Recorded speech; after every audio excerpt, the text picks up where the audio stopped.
and welcome back to my YouTube channel. Thank you guys so much for being here. And first of all, before we get started, I just want to say is just Happy Canada Day.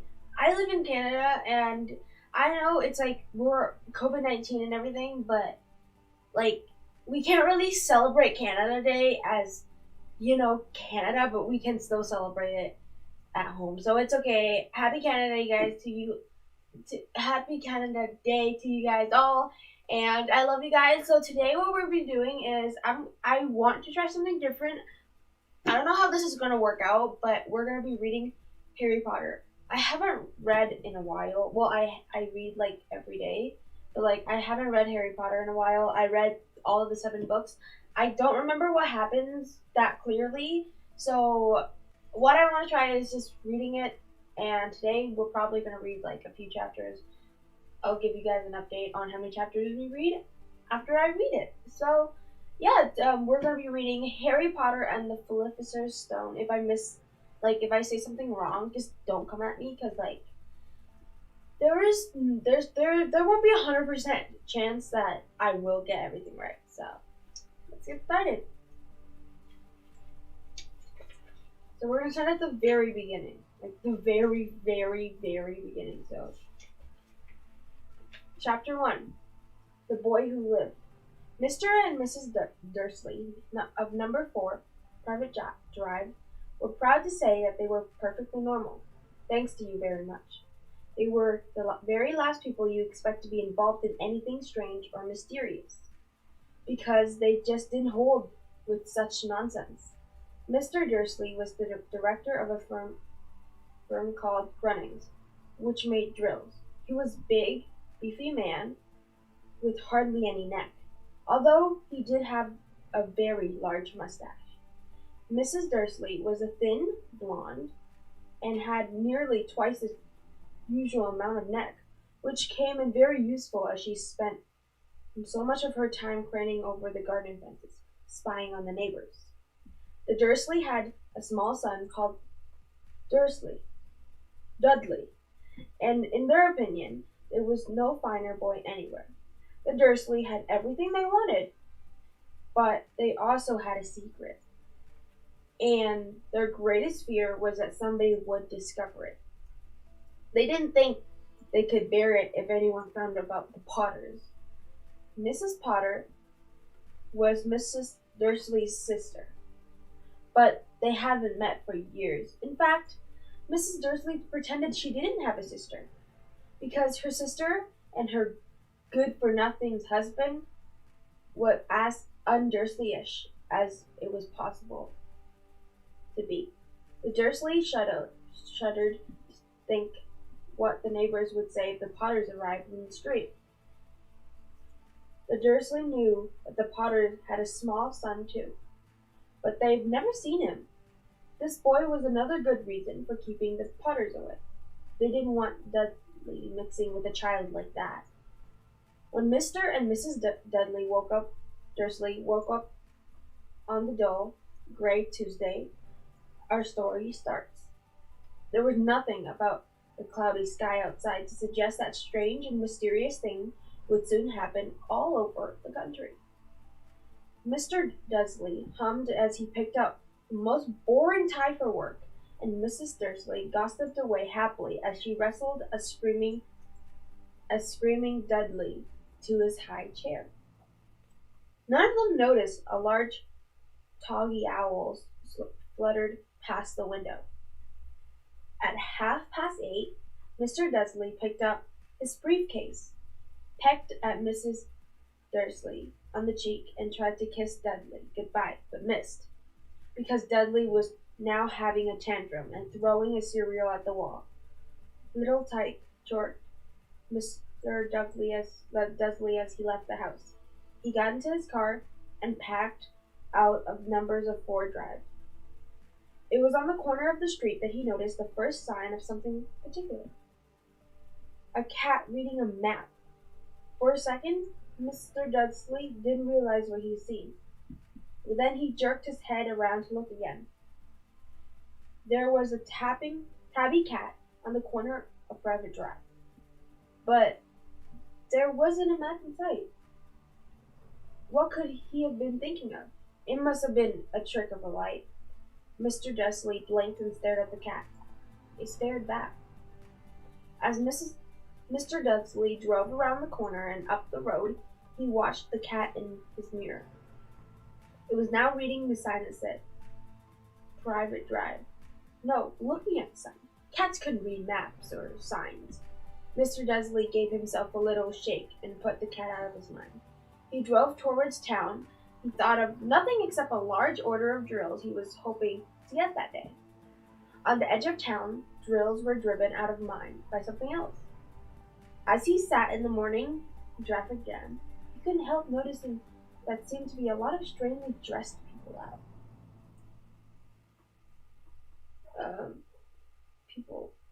People in cloaks. Mr. Dudley couldn't bear to see people dressed in funny clothes. The get-up you saw on young people.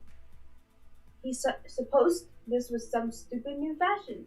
He drummed his finger on the steering wheel, and his eyes fell on huddled weirdos that were standing close by. They were whispering excitedly together. Mr. Dudley was all engaged to see what the couples weren't young at all. Why, that man has been older than he was, wearing a merle green coat. The nerve of him! But then it struck Mr. Dudley. That was probably some silly stunt. These people were obviously collecting or something. Yes, that would be it. The traffic moved on. A few minutes later, Mr. Dudley arrived in the running car park, his mind back on the drills.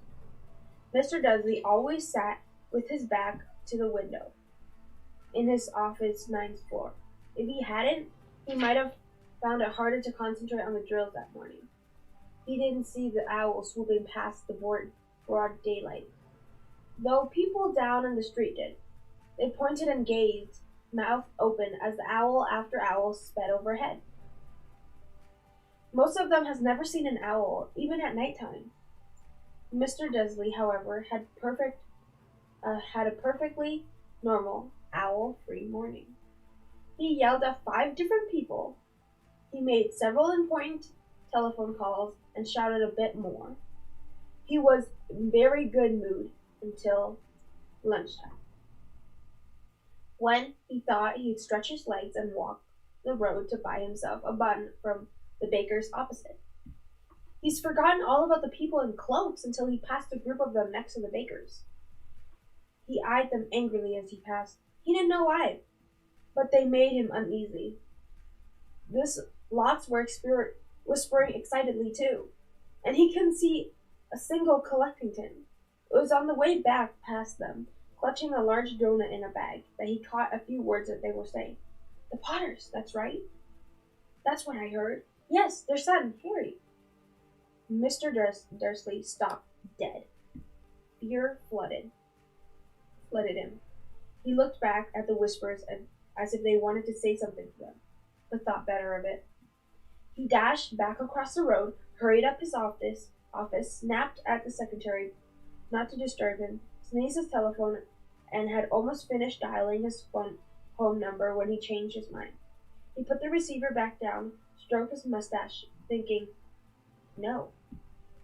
He was being stupid. Potter wasn't such an unusual name. No, he was sure there was lots of people called Potter who had a son called Harry. Come to think of it, he wasn't even sure his nephew was called Harry. He'd never seen the boy. It might have been Harvey or Harold. There was no point of worrying Mrs. Dursley. She's always so upset of any mention of her sister. He didn't blame her if he'd had a sister like that. But all the same, those people in cloaks.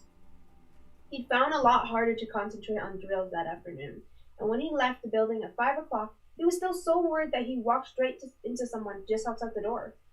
Sorry, he grunted, as the tiny old man stumbled and almost fell. It was a few seconds later before Mrs. Dursley realized that the man was wearing a violet cloak. He didn't seem at all upset at being almost knocked to the ground. On the contrary, his face split into a wild smile that said in a squeaky voice that the passenger made passerby stare. Don't be sorry, my dear sir, for nothing could upset me today. Rejoice, for you know who has gone at last. Even muggles like yourself should be celebrating this happy, happy day. And the old man hugged Mr. Dudley around the middle and walked off. Mr. Dudley stuck rooted to the spot. He's never been hugged by a complete stranger. He also thought he had been called a muggle. Whatever that was. He rattled. He suddenly hurried to his car and set off home, hoping that he was imagining things, which he has never hoped before, because he didn't approve of imagination.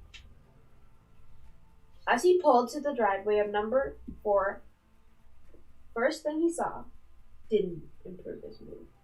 There was a tabby cat he spotted that morning. Is now sitting on his garden wall. He was sure it was the same one. It had the same markings around its eye. Shoo! Mr. Dursley said loudly, but the cat didn't move. It just gave him a stern look. All this was a normal cat behavior, Mr. Dursley wondered, trying to pull himself together. He let himself into the house. He was still determined not to mention anything to his wife. Mrs. Dursley had a nice normal day. She told him over dinner all about Mrs. Next Door's problem with her daughter and how Dudley learned a new word, shan't. Mr. Dursley tried to act normally. When Dudley had been put to bed, he went to the living room in time to catch the last report on the evening news. And finally, bird watchers everywhere have reported that the nation's owl have been behaving very unusual today. Although owls normally hunt at night and are hardly ever seen in daylight, there have been hundreds of sightings of these birds flying every direction since sunrise. Experts were unable to explain why owls have suddenly changed their sleeping patterns. The newsreader allowed himself a grin. Most mysterious. And now, over to Jim Griffin with the weather. Going to be any more showers of owls tonight, Jim? Well, Ted, said the weatherman, I don't know anything about that, but it's only the owls that have been acting oddly today. Viewers as far apart as Kent, Yorkshire, and Dunkley have been phoning in to tell me that instead of the rain I promised yesterday, we're having a downpour of shooting stars. Perhaps people have been celebrating bonfire night early. It's not until next week, folks, but I can promise you this will be a wet night tonight. Mr. Dursley sat frozen in his armchair. Shooting stars all over Britain? Owls flying in daylight? Mysterious people in cloaks all over the place? And a whisper about the Potters. Mrs. Dursley came into the living room carrying 2 cups of tea. It was no good. He'd have to say something to her. He cleared his throat nervously. Petunia, dear, you haven't heard from your sister lately, have you? As he expected, Mrs. Dursley looked shocked and angry. After all, they normally pretended she didn't have a sister. No, she said sharply. Why? Funny stuff on the news. Mr. Dursley dumbled. Owls, shooting stars, and there was a lot of funny looking people in town today. So, said Mrs. Dursley. Well, I thought maybe it was something to do with, her lot. Mrs. Dursley slipped her tea through her pursed lips. Mr. Dursley wondered whether he dared to tell her he's heard the name Potter. He decided he didn't dare. Instead, he said, as casually as he could, their son. He's about Dudley's age now, wouldn't he? I suppose so, said Mrs. Dursley stiffly. What's his name again? Howard, isn't it? Oh, yes. Wait. Harry. Nasty. Common name, if you ask me. Oh, yes, Mr. Dursley, said Mr. Dursley, his heart sinking horribly. Yes, I quite agree.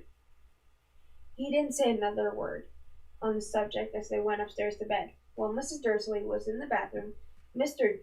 Dursley crept into the bedroom window and peered down to the front garden. The cat was still there. It was staring down Private Drive as though it was waiting for something. Was he imagining things?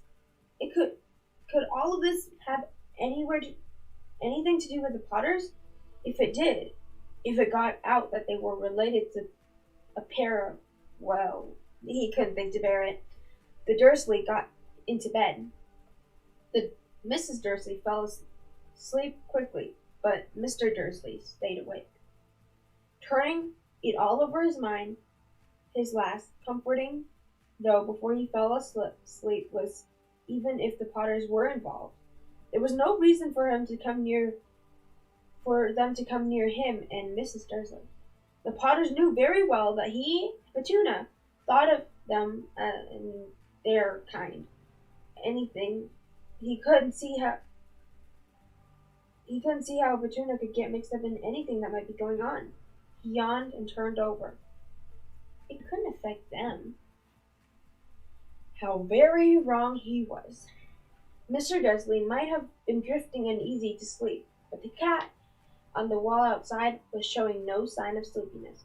It was sitting still as a statue, its eyes fixed and blinkingly on the far corner of Private Drive. It didn't so much quiver as the car door slammed in the next street, nor even two owls snooped overhead. In fact, it was nearly midnight before the cat moved at all. A man appeared in the corner the cat has been watching. Appeared so suddenly and silently, you'd have thought he just popped out of the ground. The cat's tail twitched, and its eyes narrowed. Nothing like this man has ever been seen in Private Drive. He was tall, thin, and very old. Judging by the silver of his hair and beard, which were both long enough to tuck in his belt, he was wearing a long robe, a purple cloak which he swept the ground, and high-heeled, buckled boots. His eyes were light, bright, sparkling behind half-moon spectacles, and his nose was very long and crooked, as though it had been broken at least twice. This man's name was Albus Dumbledore. Albus Dumbledore didn't seem to realize that he'd just arrived in the street where everything, from his name to his boots, was unwelcome. He was busy rummaging his coat, looking for something, but he did seem to realize he was being watched. He looked up suddenly at the cat, which was still staring at him from the other end of the street. For some reason, the sight of the cat seemed to amuse him. He chuckled and cluttered. I should have known. He had found what he's been looking for inside his pocket. It seemed to be a silver cigarette lighter. He flicked it open, held it up in the air, and clicked it. And the nearest street lamp went out with a little pop. He clicked again, and the next lamp flickered into darkness. 12 times he clicked, put outer, until the only light left in the whole street were two tiny primpets in the distance, which were the eyes of a cat watching him. If anyone looked out the window now, even beardly-eyed Mrs. Dursley, they wouldn't be able to see anything that was happening down in the pavement. Dumbledore slipped out the outer back of his cloak and set off the street towards number 4, where he sat down on the wall next to the cat. He didn't look at it, but after a moment he spoke to it. "Fancy seeing you here, Professor McGonagall." He turned to smile at Tabby, but it was gone. Instead, he was smiling at a rather served-looking woman who was wearing square glasses, exactly the shape of the marking that the cat had around his eyes. She, too, was wearing a cloak, and an emerald one. Her black hair was drawn into the tight burn. She looked distinctly ruffled. "How'd you know it was me?" she asked. "My dear Professor, I've never seen a cat sit so stiffly." "You'll be stiff if you be sitting on the brick all day," said Professor McGonagall. All day? When you should have been celebrating? I must have passed a dozen feasts and parties on my way here. Professor McGonagall sniffed angrily. Oh yes, everyone's celebrating all right, she said impatiently. You'll think they have been a bit more careful, but no. Even the Muggles have noticed there's something going on. It was dark on their news. She jerked her head back at Dursley's dark living room window. I heard it. Flocks of owls, shooting stars. Well, they're not completely stupid. They were bound to notice something. Shooting stars down in Kent? I bet that was Deus's Diggle. D- Dallas Diggle. He's never had much sense. You can't blame them, said Dumbledore gently. We've had precious little time to celebrate for 11 years. I know that, said Professor McGonagall interrogatively, but there's no reason to lose our heads. People are being downright careless, out on the street in broad daylight, not even dressed in muggle clothes, swapping rumors. She threw a sharp sideway glance at Dumbledore, as though hoping that he was going to tell her something. But he didn't. So she went on. A fine thing would be if, on the very day you know who seems to disappear at last, the muggles found about us all. I suppose he really has gone, Dumbledore? I certainly seem so. It certainly seems so, said Dumbledore. We have we have much to be thankful for. Wouldn't you care for sherbet lemon? A what? A sherbet lemon. It's a kind of muggle sweet I'm rather fond of. No, thank you, said Professor McGonagall coldly, as though she didn't think this was the moment for a sherbet lemon. As I say, even if you know who has gone, my dear Professor, surely a sensible person like you can call him by his name? All this you know who nonsense. For 11 years I've been trying to persuade people to call him the proper name. Voldemort. Professor McGonagall flinched, but Dumbledore, who unstickingly 2 sherbet lemons, seemed to not notice. It all seems so confusing if we keep saying you know who. I have never seen any reason to be frightened to say Voldemort's name. I know you haven't, said Professor McGonagall, sounding half exasperated, half admiring. But you're different. Everyone knows you're the only one. You know who. You know. Oh, all right. Voldemort's frightened of. You flatter me, said Dumbledore calmly. Voldemort has had powers I will never have, but only because you two, well, know to use them. It's it's lucky it's dark. I haven't blushed so much since Madame Promby told me she liked my new earmuffs.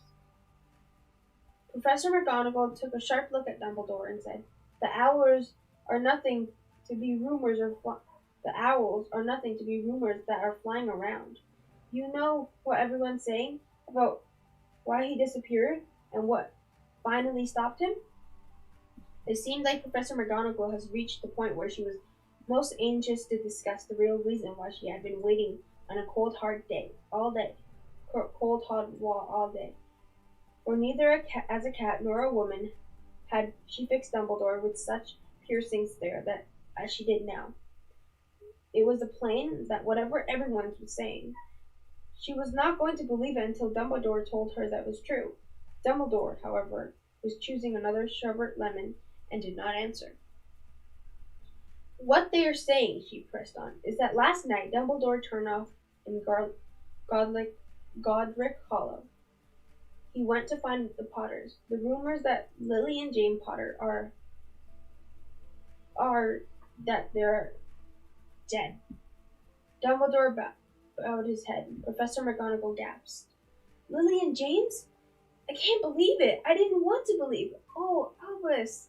Dumbledore reached out and pat her on the shoulder.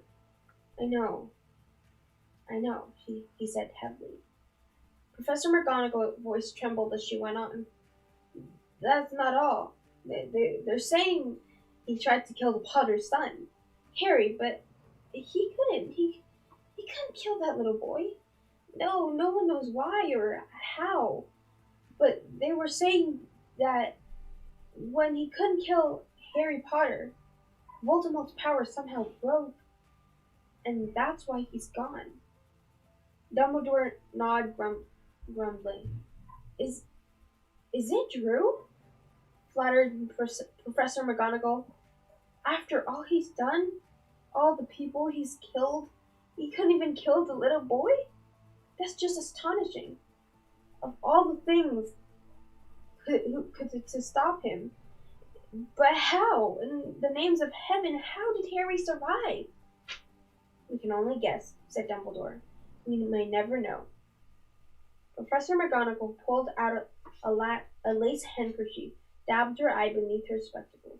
Dumbledore gave a great sniff as he took a golden watch from his pocket and examined it.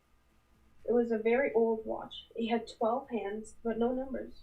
Instead, little planets were moving around the edges. It must have made sense to Dumbledore, though, because he put it back in his pocket and said, Hagrid's late. I suppose he was too you be there, by the way. Yes, Professor McGonagall. And I don't suppose you're going to tell me why you're here, of all places? I've come to bring Harry to his aunt and uncle. They're his only family. They're the only family he's left now. You can't mean the people who live here? Cried Professor McGonagall, jumping to her feet and pointing at number 4. Dumbledore, you can't! I've been watching them all day. You couldn't find 2 people who are less like us. And they've got his son.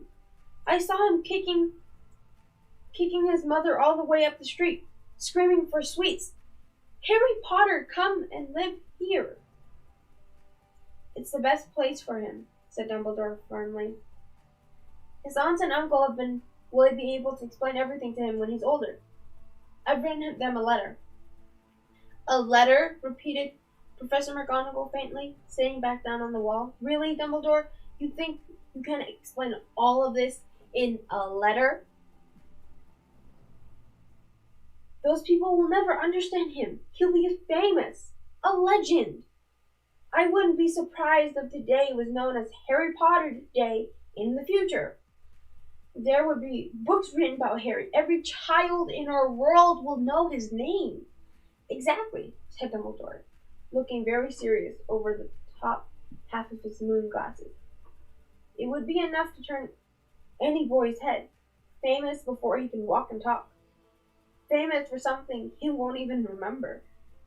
I can't see how much better off he'll be growing up staying away from all of this until he's ready to take it. Professor McGonagall opened her mouth, changed her mind, swallowed, and then said, Yes, you're right. Of course. But how's the boy getting here, Dumbledore? She eyed his cloak suddenly as though she thought it might be hiding Harry from underneath it. Hagrid's bringing him. You think it's wise to trust Hagrid with something important as this? I would trust Hagrid with my life, said Dumbledore. I'm not saying this heart isn't the right place, said McGonagall grudgingly, but you can't pretend he's not careless. He does tend to... What was that? A low grumbling sound has broken into the silence around them.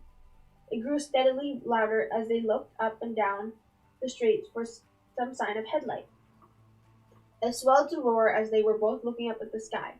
A huge motorcycle fell out of the air and landed on the road in front of them. If the motorbike was huge, it was nothing to the man sitting beside it. He was almost as twice tall as a normal man, and at least 5 times as wide. He looked simply too big to be allowed, and too wild. Long, tangled, bushy black hair and beard hid most of his face.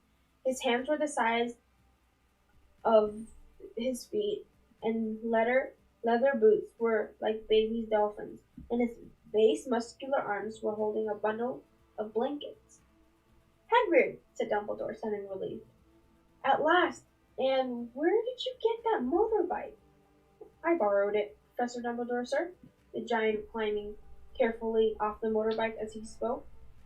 Young Sirius Black lent it to me. I've got him, sir. No problem. We're there. No, sir. Their house was almost destroyed, but I got him out all right before the muggles started swarming around. He fell asleep when we were flying over Bristol. Dumbledore and Professor McGonagall bent over the bundle of blankets. Inside, just visible, a baby boy, fast asleep, under the turf of a jet blanket hair over his forehead. They could see a curious shape cut, a bolt of lightning. Is that where? Whispered Professor McGonagall. Yes, said Dumbledore. He's gonna have that scar forever. You couldn't do something about it, Dumbledore. Even if I could, I wouldn't. The scar can come in useful. I have one myself in my left knee. It's a perfect map of London's underground. Well, give him here, Hagrid. We'll be better to get this over. Dumbledore looked at Harry in his arms, turned towards Dursley's house. Dursley's house. Could I say goodbye to him, sir? Asked Hagrid. He bent his great shaggy head over Harry, gave him what must have been a very scratchy, whispery kiss. Then suddenly, Hagrid let out a howl like a wounded dog. Shh! Hissed Professor McGonagall. You would wake the muggles. Sorry, slobbed Hagrid, taking a large spotted handkerchief and burying his face in it. But I can't stand it. Lily and James are dead. And his poor little Harry got a lift off with the muggles. Yes, it's very all sad. But get a grip on yourself, Hagrid, or we'll be found. Professor McGonagall whispered, patting Hagrid gingerly on the arm, as Dumbledore stepped over the low garden wall and walked in front of the door. He laid Harry gently on the doorstep, took out a letter of his cloak, tucked it inside Harry's blanket, and then came back to the other two. For a minute, the three of them stood and looked at the little bundle. Hagrid's shoulders shook. Professor McGonagall blinked furiously, and the twilight light that usually shone on Dumbledore's eyes seemed to have gone out. Well, Dumbledore said finally, that's that. We've no business staying here. We might well as go and join the celebration. Yeah, said Hagrid in a very muffled voice. I bet get this bike away. Night, Professor McGonagall, Professor Dumbledore, sir, wiping his streamy eyes in his jacket sleeve. Hagrid swung himself onto the motorbike and kicked the engine into life. With a roar, rose into the air and off into the night. I shall see you soon, I expect, Professor McGonagall, said Dumbledore, nodding her head.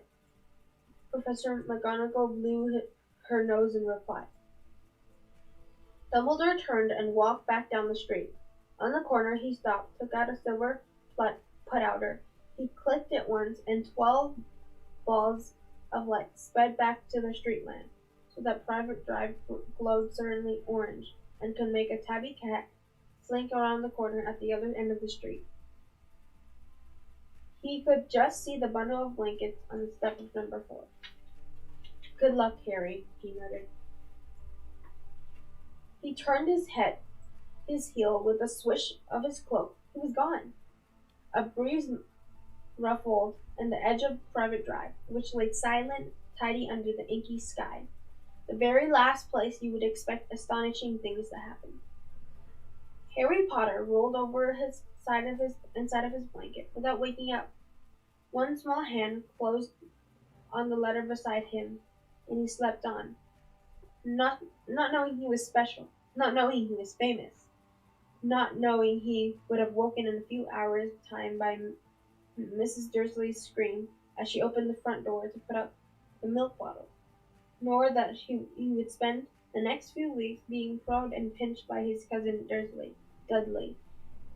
He could know at this very moment people meeting meeting in secret all over the country, were holding up their glasses and saying their hushed voice, "To Harry Potter, the boy who lived."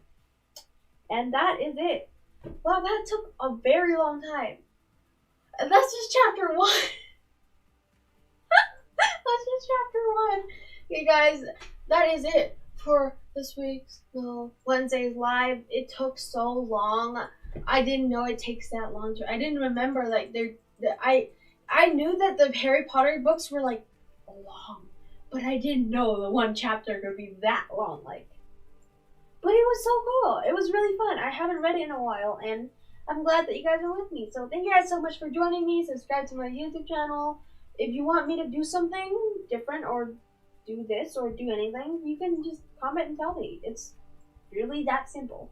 So yeah, subscribe to my YouTube channel and like this video and follow me on Instagram. Bye guys. I love you guys. Peace.